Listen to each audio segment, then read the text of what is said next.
And good morning from Dallas, Texas. It's April the 5th, 2021. Welcome to the Mike McGavel Jones Show. We are broadcasting live from Dallas, Texas at Lincoln Center, right off the tollway and the LBJ Freeway here in North Dallas. And it's been quite a few pretty days. We've had some nice days. I had a great Easter weekend here in Dallas. And I had the pleasure of attending the 2021 Dallas Cup soccer finals yesterday afternoon with our good friend, soccer legend, Gordon Jago. And the finals were yesterday in Frisco at Toyota Stadium. It was a great event. It was great to see the kids back out on the fields playing soccer. And I want to send a little shout out to the folks at Mary Kay Cosmetics here in Dallas. They came in as a strong sponsor to make sure that the event took place this year. And the city of Addison was a supporter. And then our own Hilton Conference Center that we have here at Lincoln Center. So we want to do a shout out to all of our sponsors for that. Look forward to getting back to normal next year. We had very limited seating at this event, but I think we'll have a full house next year. And I know the Texas Rangers are having their opening day here in Arlington, and they're going to have a full stadium. So things are starting to look normal, and Gordon has been on this show before, and if you get a chance, if you haven't seen it, you can go and get our app and download the Mike McGavel Jones Show app, and you can watch the episode with Gordon Jago. It's a great show. He lived an incredible life, and speaking of incredible lives, my guest today hails from the area of Memphis, Tennessee, and William N. Morris, better known as Bill, and his son Jeff Morris are joining us today. Good morning, gentlemen. Good morning, Mike. Good morning, Mike. It's good to have you both on. I'm excited to have you on. I'm going to give a little segue here and just kind of talk about you, Bill. You did an autobiography, I guess a little over a year ago, maybe a year and a half ago, and it really does sum up a lot of interesting things about you. It says that you're a master salesman, a civic leader, a pioneering sheriff that changed the sheriff's department in Shelby County. You were also the sheriff that safeguarded James Earl Ray after the assassination of Martin Luther King. I know that you were well acquainted with Elvis Presley, and you also have been the mayor of the area there. 4 terms, and so there's a lot to talk about. I know that you're a family man, and I know that I know your son, and knowing your son tells me what a good father you've been and a good, loving husband. So we want to welcome you to the show. Thank you very much, Mike. Jeff, you've had a lot to live up to, buddy. Thank you. Yeah, I've been reading the book, and I'm going to go ahead and show the book real quick. This is your book. It's Bill Morris, A Legendary Life. I want people to get this book, and if you haven't seen it, I'm assuming you can get it on Amazon. Is that right, Bill? Actually, the best place is billmorrisbook.com. It's we're down to paperbacks right now. So we'd love to get if you want to go to billmorrisbook.com, that's the best place to get it. And we're going to remind folks of that again at the end of the show. Bill, you've got one of the most interesting bios that I have ever read. I know that you were the 3rd child, born September the 29th, 1932. With your father, William Noel Morris and Beulah Page, and you were born in basically a sharecropper's shack in Monroe County, Mississippi. Why don't you tell me a little bit about that experience and about your family? Well, Mike, you might be like a lot of other people that didn't realize how bad it was in the 30s in the Deep South, where people were working, sharecropping, very few jobs in towns like where I grew up in Fulton, Mississippi. Actually, there's no welfare system. There's no sports system, and it was tough. People would work for a very minimum amount of money, 25 cents an hour, or if they had a job. But the truth of the matter is, I used to think we were in pretty bad shape until I realized that we were about the same as a lot of other people. And getting through life then got better when the war came along in early 1940s. People moved out of the South. They moved to cities where there was a war effort going on, better jobs, and for the years of the war, most people got accustomed to working and making money and having some money in their pocket. And consequently, after the war, they didn't want to go home. They wanted to build a business and build a life away from our hometown. This was basically lumber or farming or a little bit of dairy work, but it was unbelievable. I had the chance to stay in the town where my family moved away during the war and came back to work for a newspaper. And that was great for me because it gave me an independent lifestyle. So from about the time I was 13, 14 on, I basically lived along self-supporting and so forth and went to school. And so therein lies the basis of my zeal to do better, to be my own person, so to speak. So it was tough times during the war, but people in today's life don't realize how tough it was in the 30s and even in the 40s. And if we look around now, we think it's bad now. It's not so bad, considering there are plenty of jobs. But back to when I was growing up, nobody turned down a job given the opportunity. Sure. Well, of course, now that the kids today, their biggest concern is trying to get the new iPhone. When I was growing up, all I wanted to do was work, and you come from that generation as well, and so does Jeff. I never knew what it was like not to have a job, and look forward to doing something. I wanted to do something. So when you were with the newspaper, which newspaper were you with, and what were you doing at the newspaper?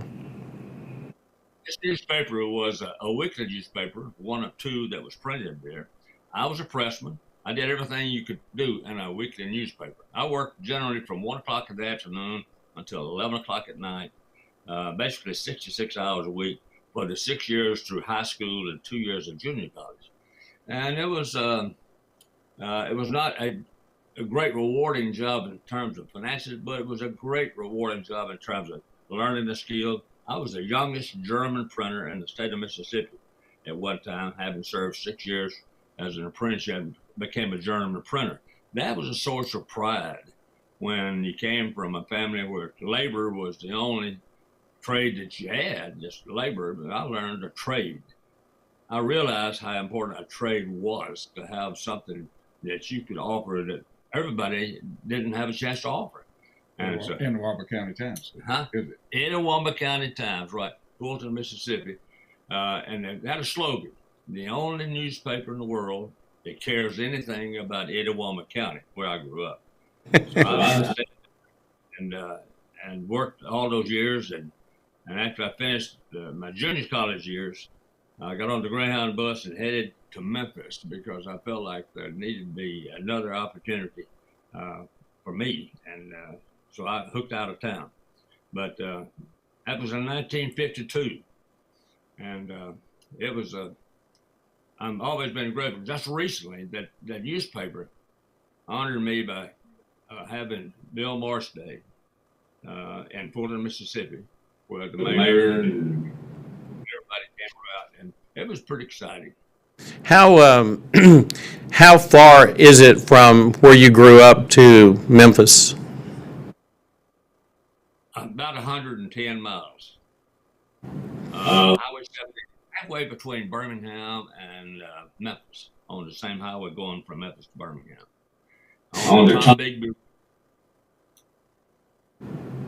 So when you left and got on the bus, you remember what kind of bus it was? We only had one kind. That was Greyhound.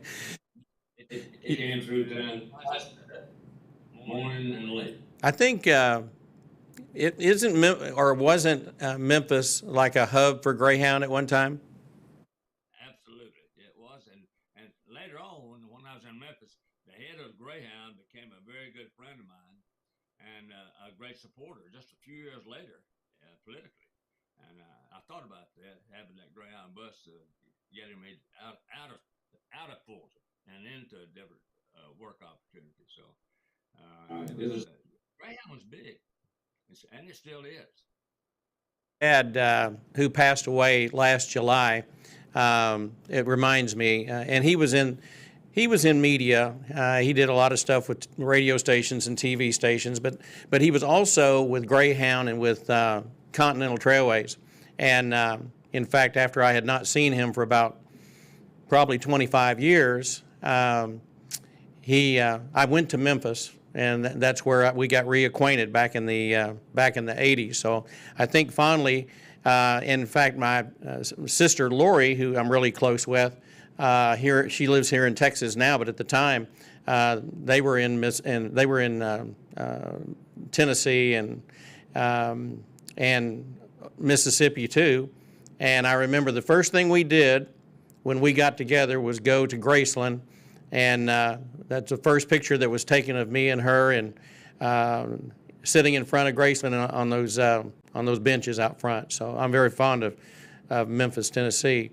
So you get to Memphis, and then what happens? What did you do immediately?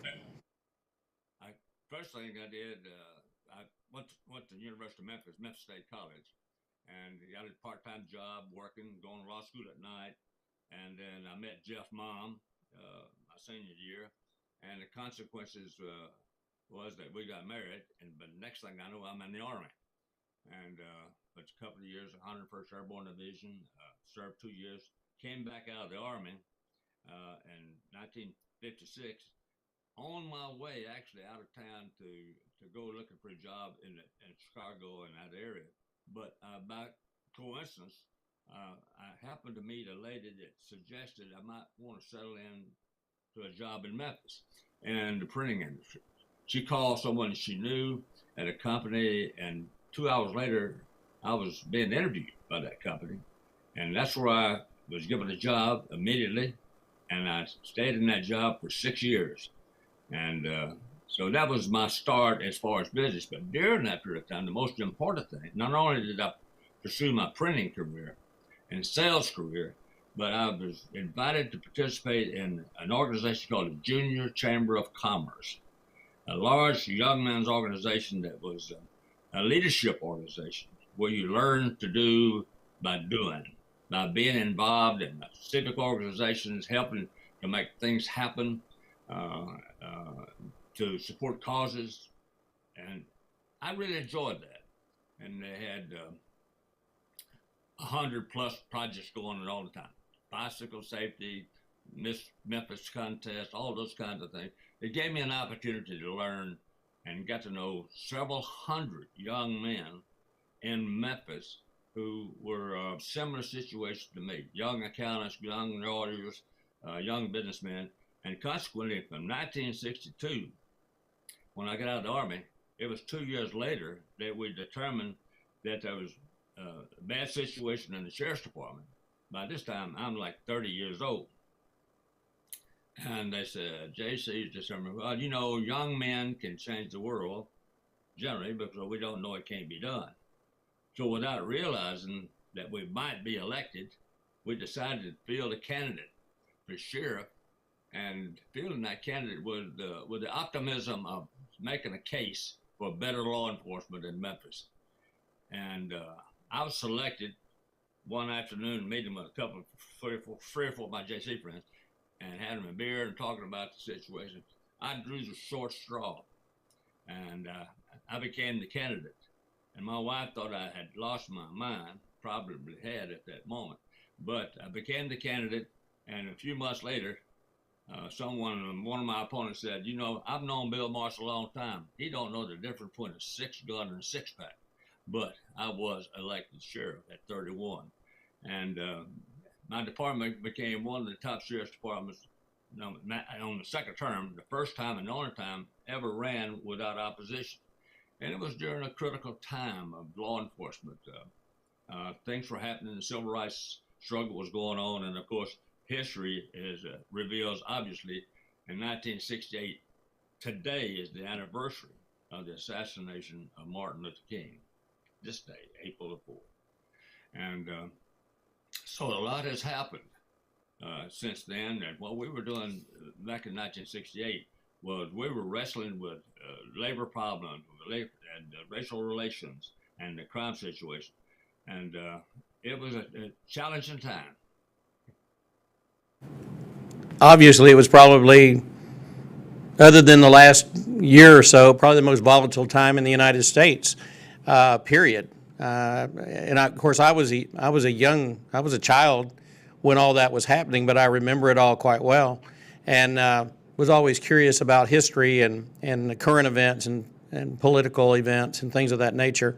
What was the most challenging thing for you in the sheriff's department when you came in? What would you say is the number one thing that was the biggest challenge for you to tackle?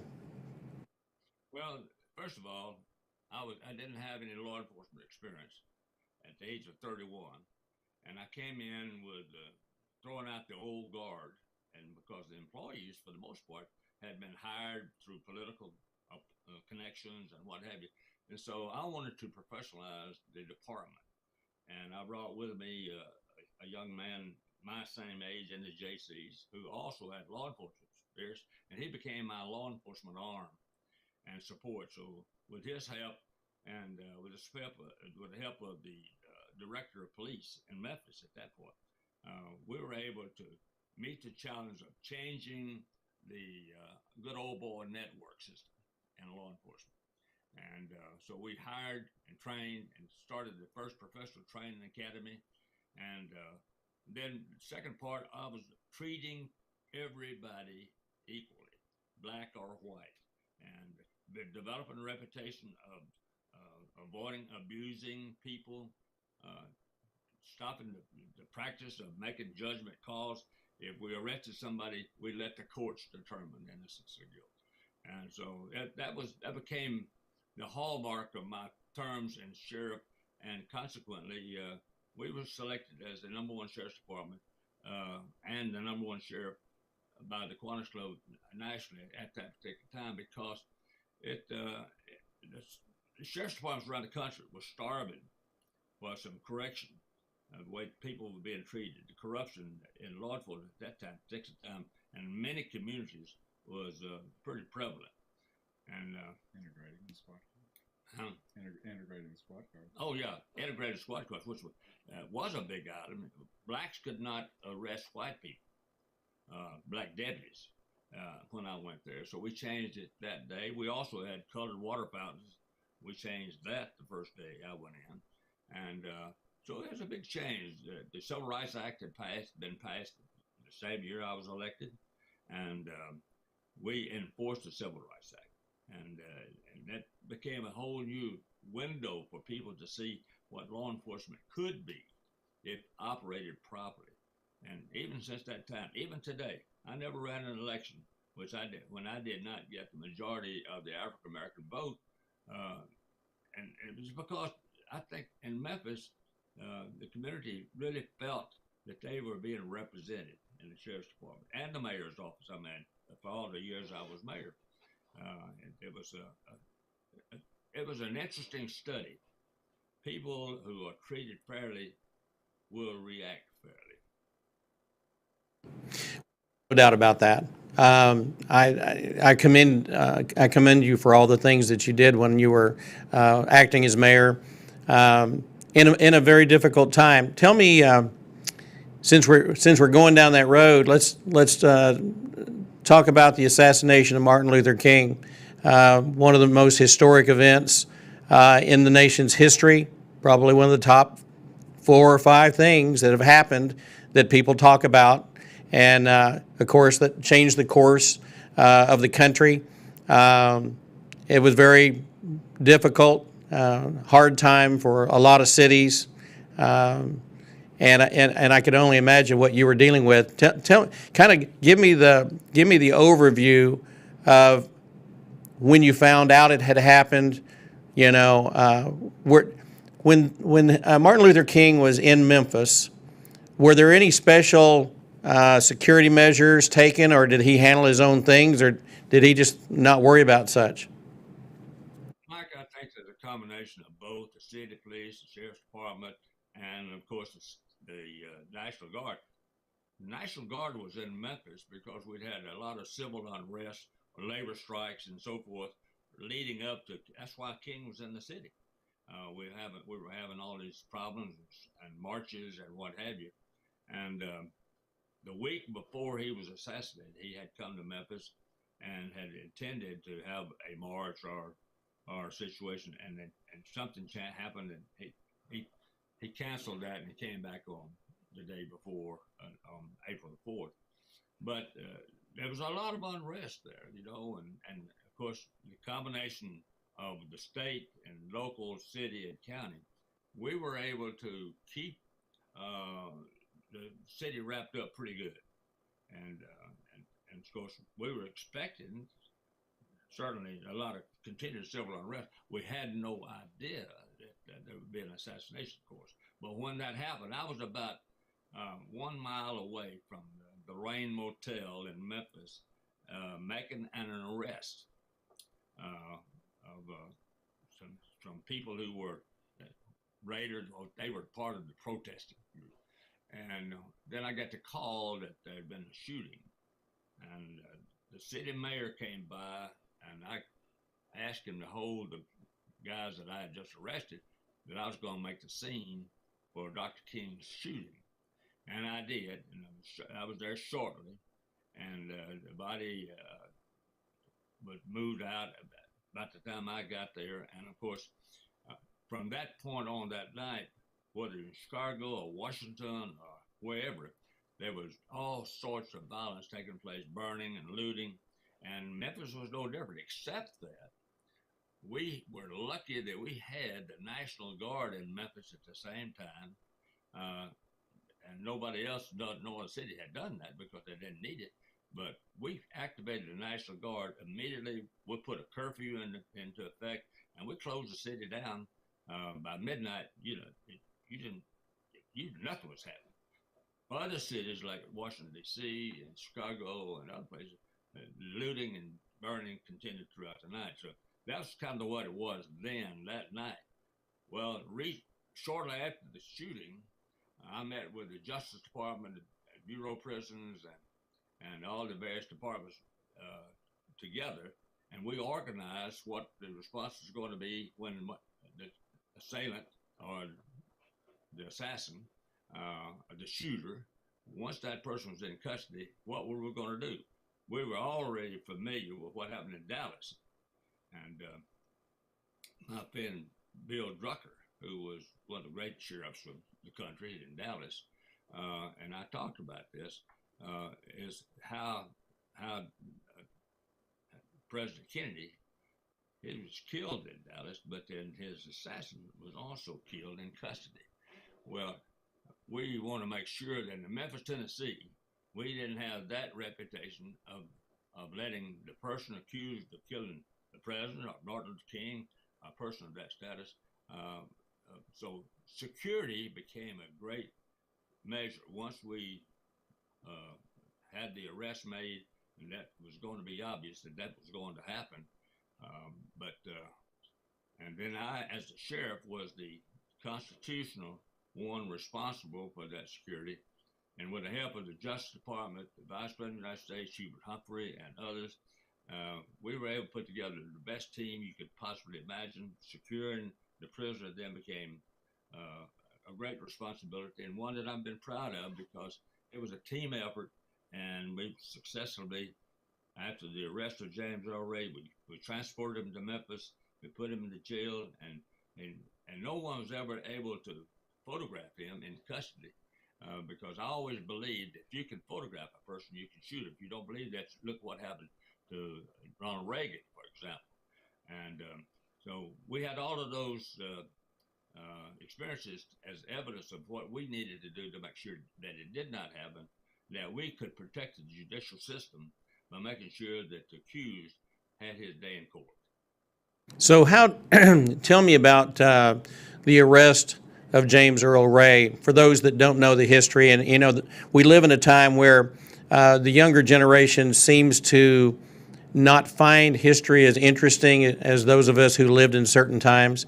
I'll mention something now, and they'll go, I don't know what you're talking about. And it just amazes me, which tells me they're not teaching a whole lot of great history in school today, but that's a different subject. Tell me about the arrest, finding James Earl Ray and then arresting him, and just your thoughts about that. Your observation about the historical facts is an accurate one. That's the reason I wrote this book, because I had firsthand knowledge and experience with this particular incident, which I thought was an international and historical event. And at the time when my wife had a stroke, she kept encouraging me to put words to paper to make sure that this, at least this part of the story, was made available for future generations. Well, as a matter of fact, the arrest of James Earl Ray was in London, and he had been escaped Memphis and gone to Atlanta and on into Canada and then on into to Europe, and he was arrested. He was arrested in an event that had to do with a small holdup situation, and then he was extradited to Memphis, and we sent a plane. We, meaning the United States government, sent a plane to London with FBI agents and Secret Service people to take him into custody. He was brought to Memphis, and we landed the plane by our understanding about what the appropriate thing to secure was, and we landed him in Memphis and brought him into jail with 500 news people around. Nobody ever saw him because we were able to not let anybody know what we were doing. Even my department didn't have any idea of the exact plans until we executed those plans. We brought him into jail, which had been prepared especially for him, with bulletproof bars on the windows and so forth. And then we had staff that stayed with him 24 hours a day. We made sure his food was isolated from any possible tampering, all that went along with that. So it was an incredible event that we went through, trying to figure out everything that would keep anybody from being able to get to James Earl Ray, one of which even included welding the manhole covers within a 2-block area so that even underground you couldn't get through to the jail facility. So it was the kind of thing that I think the Justice Department, J. Edgar Hoover and Washington had said they had not seen anything quite up to par with this. But the thing about it is, we were able to do it because we had great experience offered to us for the Justice Department and the Bureau of Prisons, people who had been accustomed to holding bad guys. So it became a very successful experience, considering other bad experiences. Epstein recently in the federal prison system was killed in prison or died in prison. And that's unfortunate because that gives somebody a bad name. Well, we did not want that in Memphis. We wanted the Justice Department to be secure. We wanted the people of the world to know that in Memphis, Tennessee, you were going to be treated properly and have your day in court. Great. That's great. I'm glad we're doing this show because I think that it really gives people some insight as to what you and your teams did with the Sheriff's Department, and then just the layers of preparation, doing it the right way. That's amazing. What are your thoughts about James Earl Ray? Was he working alone? Was that just tell me what his psyche was, if you have some insights on that. I have a lot of insights on that, Mike. James Earl, John Ray, Jerry Ray were 3 brothers. all were felon criminals. I mean, they were from a very poor home family in Missouri, and their uncle had taught them the trade of robbing, stealing, thieving, and so on and so forth. As a matter of fact, I suspect, and I've said so many times, while the Justice Department ended the case once James Earl Ray was arrested and pled guilty, they did not follow up as I think they should have. There should have been a trial, and the people, I think, deserved to know the source and the reasons why James Earl Ray happened to be in Memphis, happened to have a gun, happened to be made available, and happened to shoot Martin Luther King. And from that point on, with an automobile, a little Ford car, he moves all the way across the country to Atlanta and to Canada and to Europe, but without any facilitator. The others would be not. I don't think be responsible. I think he had to have some help. So whether he had whether it was a conspiracy or not, but there was at least some assistance given somewhere along the line. And I thought the Justice Department should have followed up with that. I still think that this is an unfinished case because somebody, somewhere, some group made it possible for James Earl Ray to be financed to come to Memphis and to shoot Martin Luther King, which was, in my opinion, a very sad day in the history of our city and a sad day for this country. Well, no doubt.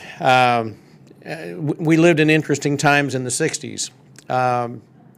So on a more positive note, and it is amazing that we're at the anniversary of that event, but I also know that you've spent a life supporting various charities and philanthropic causes, and I know you have a great affinity for St. Jude Children's Research Hospital there in Memphis, which I've been to over a half a dozen times myself, and we regularly support St. Jude. And as I mentioned earlier, I'm wearing this tie to salute St. Jude and you and Jeff. Tell me about your relationship with St. Jude, when it began, and all the good things that came from that. When I was 28 years of age, I was the president of this 800-person organization called the Memphis JCs, and our office was in the same building with a startup group of people who were called the Ladies of St. Jude. And this was before the building was built. I became associated with the Ladies of St. Jude and coming up with fundraising ideas in Memphis. And actually, we had probably one of the first fundraisers ever for St. Jude. And then I got to meet Danny Thomas, and I spent a lot of time with Danny in Memphis as we did certain events there. And as a matter of fact, when the day we had, if you saw in the book, there was a photograph in there where the contracts were opened to build the first St. Jude facility, and I opened the bids.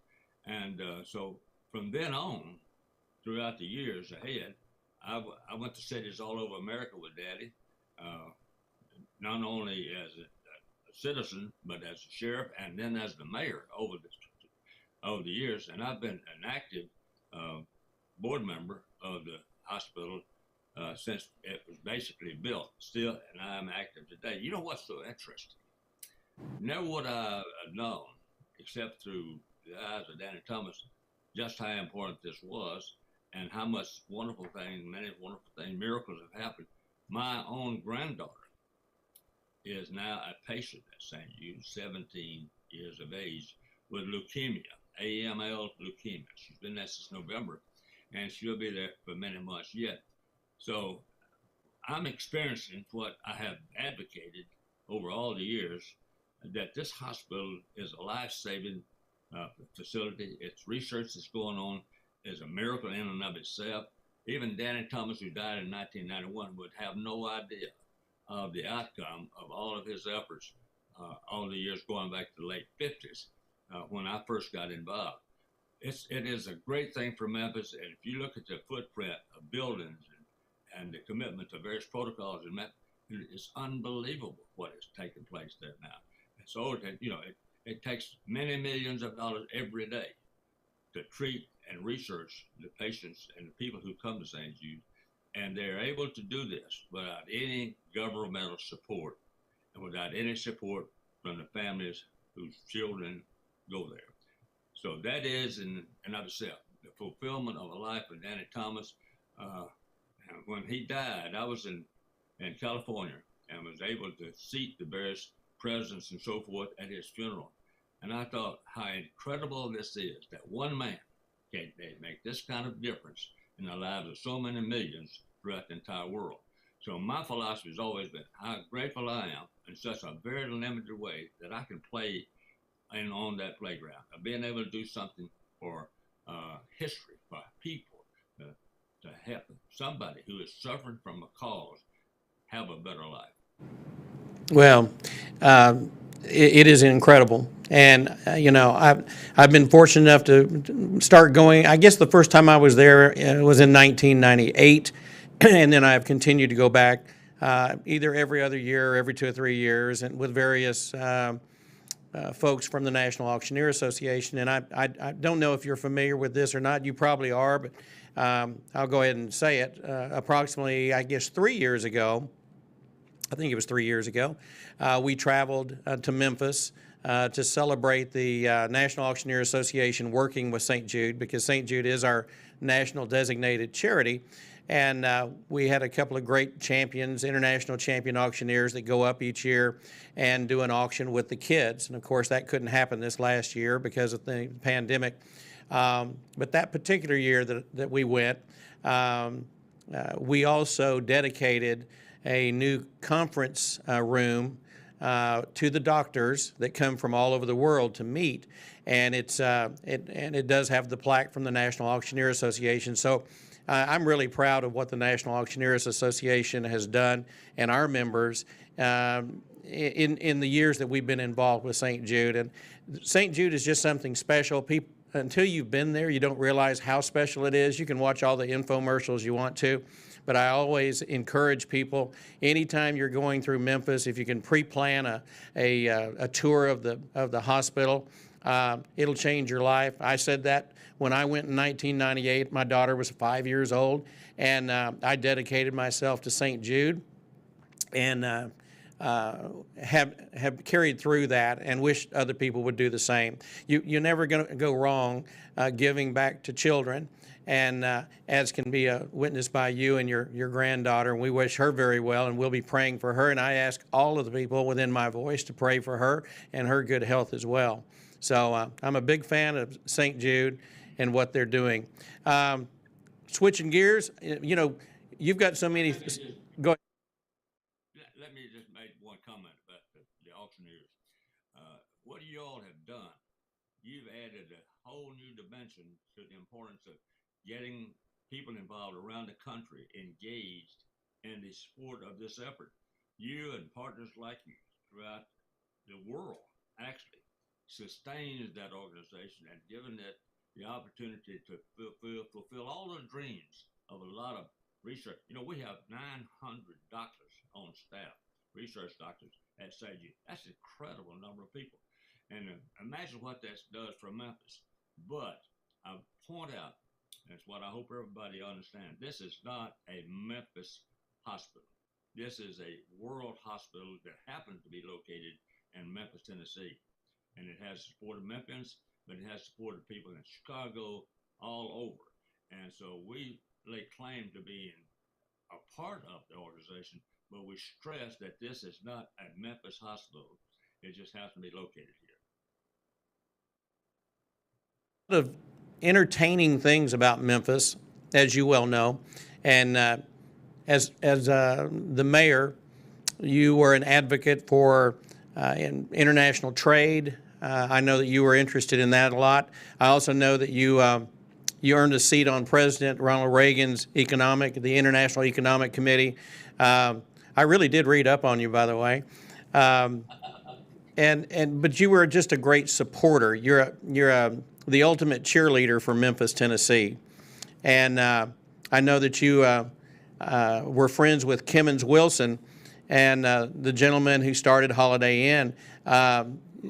Tell me about that a little bit.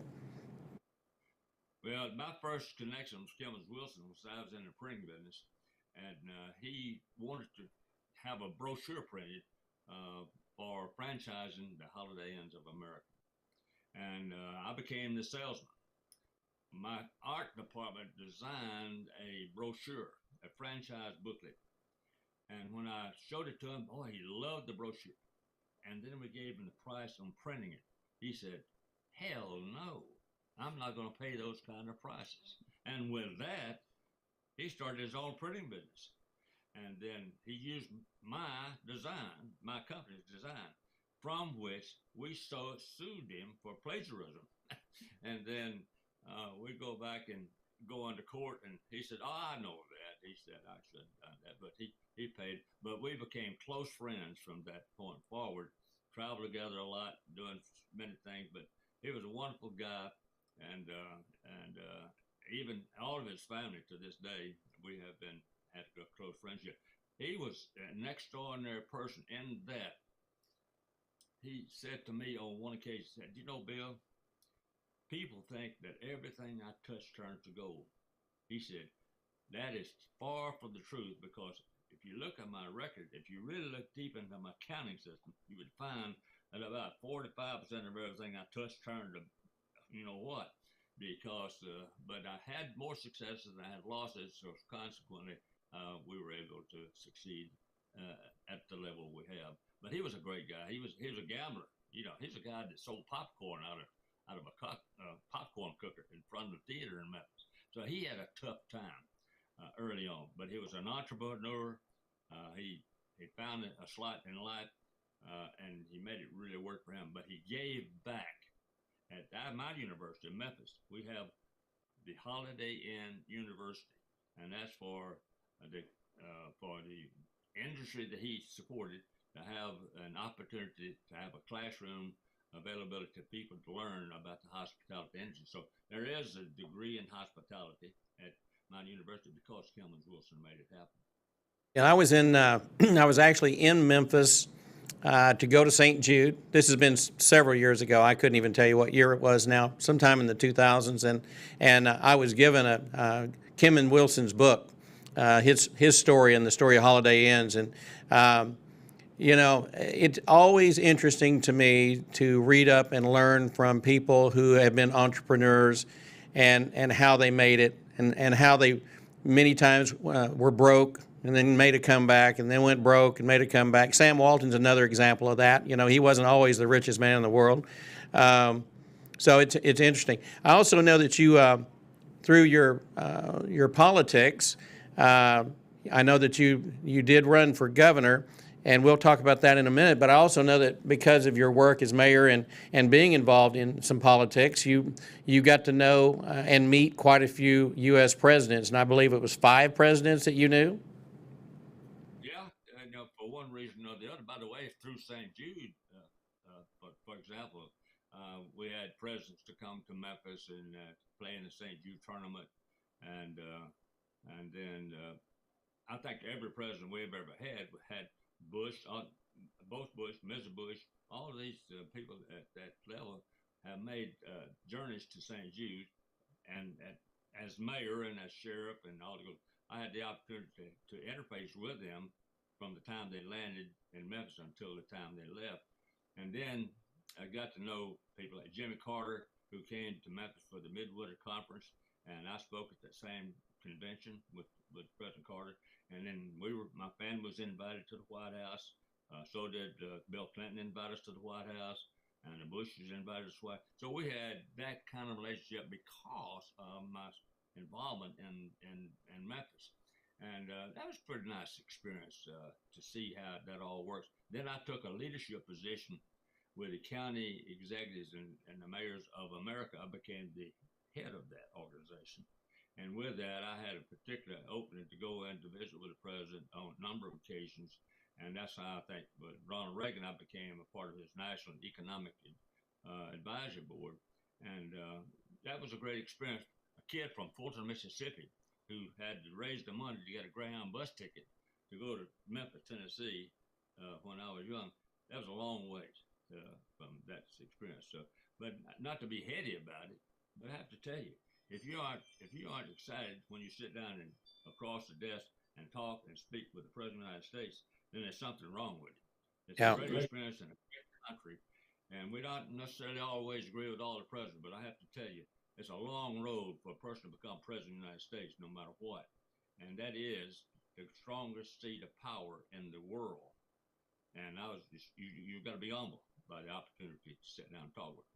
So we were talking about St. Jude a minute ago, and that reminds me, and what you just said, what I would recommend to any young person that plans on making it in business or in life, it's all about relationships. And, whether, I don't care what it is, the better the relationships, the better the life. And I'm pretty sure you remember J.M. Hager. You remember Mr. Hager, Joe Hager? Joe Hager was mayor pro tem of Dallas back in the late 60s or early 70s. And because of St. Jude Children's Hospital, I met Joe Hager and Hager Slacks and Hager Menswear. And St. Jude has introduced me to some of the greatest men and women that I've ever known. And so much like you, those experiences, it's opened up doors that I never thought I would possibly have an opportunity to go into. And those are the people that they're the mentors that you look up to, whether you met them one time or had one conversation, they leave an indelible mark. And I'll tell you right now, just this conversation that I'm having right now, I feel blessed and honored to make your acquaintance, because you and I had not met before that I'm aware of. Of course, I know Jeff because he's a world-class auctioneer and an associate. But I'm telling you, it is a heady thing, as you put it, for someone like myself to even know you, because you are a historical figure. And speaking of interesting, tell me about your relationship with Elvis Presley. Well, I have to tell you, Elvis Presley and I grew up just a few miles apart in North Mississippi. As a matter of fact, when I was about 16 years old, I hitchhiked over from Fulton, where I lived, to see a young lady who lived next door to him. And so we go back a long ways. And my grandmother lived about 100 yards, 200 yards away from where he grew up, and he knew her well. And one quick story, with Elvis, we spent a lot of time together, and so on one occasion, we decided we would go down to Tupelo and visit the old haunts, So we got the gang together, and we got a couple of cars full of folks, and he wanted to be a deputy in Lee County, which is where he had grown up. And so I made arrangements to meet the sheriff, who had been a schoolmate of mine, and by then was sheriff, and he was going to get a badge. But we go down, and on the way down, we were casually driving the back roads, and we stopped at an old restaurant, not a restaurant, but a grocery store, with one person in the store, overalls, the old business, and the old-timey Coke machine, where you get to see the fans going over the store. So anyway, we stopped and we go in. Elvis, of course, was attired in that crazy stuff that he wore. Didn't go. He was obviously out of sync with the rest of the crowd that was there. High fur collar, what have you. But we go in, and the guys asked the old man after a little bit, "Do you recognize any of these people that here in this crowd?" The old man looked around, rubbed his chin a little bit, and he looked around and said, "Yeah, ain't that Bill Morris?" Well, that was a great point of laughter for the guys, but later on down in Tupelo, I decided to go up and see my grandmother, who was very sick, and Elvis said, "Look, I know her. I want to go with you." So he goes with me up to see my grandmother. And we were there visiting, and he talked to her, and they called him by first name, and they did a lot of socializing. And then we left, and my mother's sister, where my grandmother lived, called that night, and she said, Mama was really happy to see Elvis, but she wondered who was that man with him. Well, that became a real source of laughter for the crowd, because my grandmother recognized Elvis, but didn't recognize her own relative. But anyway, he was the type of guy who's full of humor, wonderful guy, and we became the best friends. He graduated from high school with my wife, Ann, who in 1953 at Humes High School. And then he went off and became a real success very quickly. And I went into the Army and came home not so successful very quickly. But we developed a relationship after that when he became a customer of mine in the printing business. And we brought up the old relationship and found out that his mom and dad had lived next door to my mom and dad in a rural community of Moorville, Mississippi, before he or I, either one, were born. So that was kind of a unique situation. So we hung together a lot, traveled together a lot, went to see the FBI director and visited Washington, D.C., went to a number of places together. I went with him on tour some to several places. So my time with Elvis was one that was a great experience because I discovered a real great human being. Not only is he the finest performer that I'd ever known, will ever know, but he was also the greatest person in terms of benefiting and supporting causes, just like I would like to do if I had the money. Supported causes with his money to make things better for a whole lot of people. Supported law enforcement, really tremendous. And I deputized it. And so if you read in the book, we spent a lot of time together. On this August, like the reunion at Graceland, there'll be several hundred people show up, and I will be on the stage with a guy from Tupelo, Tom Brown, and we will tell Elvis stories. People love it, whether it comes from around the world. That's why my book is so well around the world, and because he was such a unique individual. Mike, this was one of a kind guy, and I tell you, he'll always have a place in history for being one, a great performer, and secondly, a great benefactor of causes. And now, if I'm not mistaken, he passed away on August the 16th. Is that right? Of 77?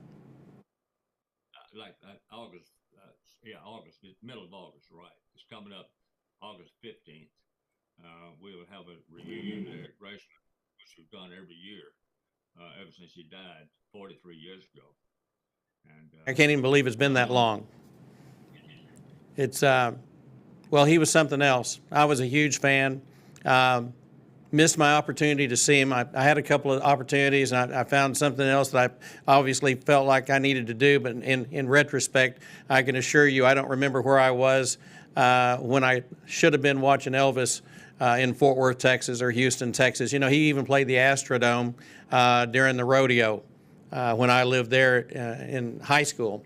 And but he has left a mark, left a legacy, and I really we lost a great one there.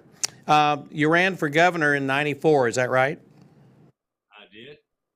I ran for governor in 1994, and the situation was that I did very well, but I'm kind of happy that I didn't win, because right after the election, I came in number 2, which is not a really good spot to be if you're in politics. But my wife, Jeff's mom, had a stroke, and that was in 1997, and so I was retired at that point.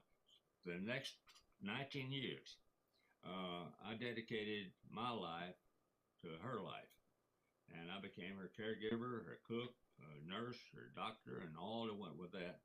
And that, I have to say this, Mike, nothing in my life comes even close to representing the fulfillment that I got of being able to have the time and the resources to give her a quality life as much as possible, her with a stroke, when she could not do anything for herself, cooking her meals, dressing her, and taking her to doctors, all that goes with that.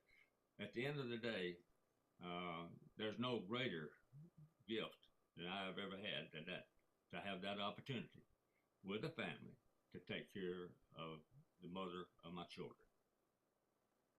That's a testament to the man that you are, and it's also a testament, the guy sitting next to you right now. Your son is very well thought of in our industry, and I know in the community. Whenever I say his name to someone, and Jeff, I haven't told you this, but you know, I've had more chances in the last month or two to mention you to people, and to a person. They compliment you and think you're just a swell guy, and you know, there's a lot to be said for that, and that comes from how you're raised and how you're treated. Bill, I would say that your legendary life is spot on. We're going to be wrapping this up shortly. Do you have any final thoughts before we close out the show? Well, the main thing, Mike, I'm so delighted to meet you and compliment you on what you accomplished through your profession with many others, picking up on the cause like St. Jude. And you obviously, I read a little bit about you as well. And I see of all the many things that you are engaged in to make good things happen wherever you go. I think that's a tribute to anyone to have that type of desire just to make something good happen. And I like to do that myself every day. And it's not always easy, you know, to do that. But I appreciate so much the opportunity of what you had to say about my son, Jeff. He's my firstborn. He's on Social Security. I mean, so that kind of makes me old, you know. But every day in my life, Mike, I feel great. I'm energized. I'm 88 years of age. I'm still going. I'm grateful for every day. I've learned, though, at this age, not to accumulate anything. So I don't buy anything. I just have everything I have. I want to give away or sell. I'm trying to get rid of stuff. So Jeff is my get rid of stuff guy. And I told him the other day I was getting rid of some stuff at home. I said, Jeff, you either have to do it now or you'll have to do it later. It's easier if you do it while I'm around to help you get rid of it. So we go from that. But one thing I don't think he'll have any trouble. If there's any money, which is highly unlikely, he won't have any trouble getting rid of that. Well, you've been a delight. Yeah, go ahead. For all the comments that you made about me, I appreciate it very much. I appreciate the time that we've had to share with you today. Well, it's my privilege and honor. This show is a love. You know, I mean, I don't do it for. I don't make money doing this. This never was the plan. This is what I was going to do. If I had not been an auctioneer, this is what I was going to do. I was a journalism major and into communications and in radio, and had planned on a career in communications and television. And so I'm exercising. This is great fun for me, and meeting wonderful people like you guys. I love history. I love to hear stories, and hopefully these stories will be around forever, and people will be watching them and go, wow, I didn't know that. And I think if we bring anything to the table, then that's just an added bonus. But I'm honored to know both of you, honored to have both of you on. I want to remind everyone that the book is titled Bill Morris, A Legendary Life by William N. Morris, Jr. and Darrell B. Usselton. And tell me one more time where we can get the book. BillMorrisBook.com. Comes through as an order from your show. Gives me a plan. Maybe we can do something and auction off some of those books and raise some money for St. Jude. Perfect. I'm always trying to figure out a way to help out. Thank you. And Bill, I'll be calling you as well. There's a couple of things going on. On a side note, because I am in the auction business and I do have to pay for these shows, I'm going to be in Nashville, Tennessee on April the 21st, auctioning off 2303 21st Avenue South. And Bill, I need you to find me a buyer for this. It's a 14,000 plus square foot, 4-story building, commercial building. It has a penthouse in it, and it was previously owned by country music star Toby Keith. It's just minutes from downtown Music City and a mile from Vanderbilt Hospital. It was totally remodeled about a little over a dozen years ago, but it is a spectacular building, has about 35 to 40, probably 40 parking spots. But it's just really close to Vanderbilt Hospital. Anyone that might be interested in this property, we ask them to go to www.bidmusiccity.com. That's bid, B-I-D, musiccity.com. or you can private message me. Gentlemen, it has truly been a pleasure to have both of you on today. And I'd like to say on behalf of everyone that's been a part of this one, including my producer, Trelvis, we thank you for joining us. God bless you from Dallas, and we'll see you next week. Thank you so much.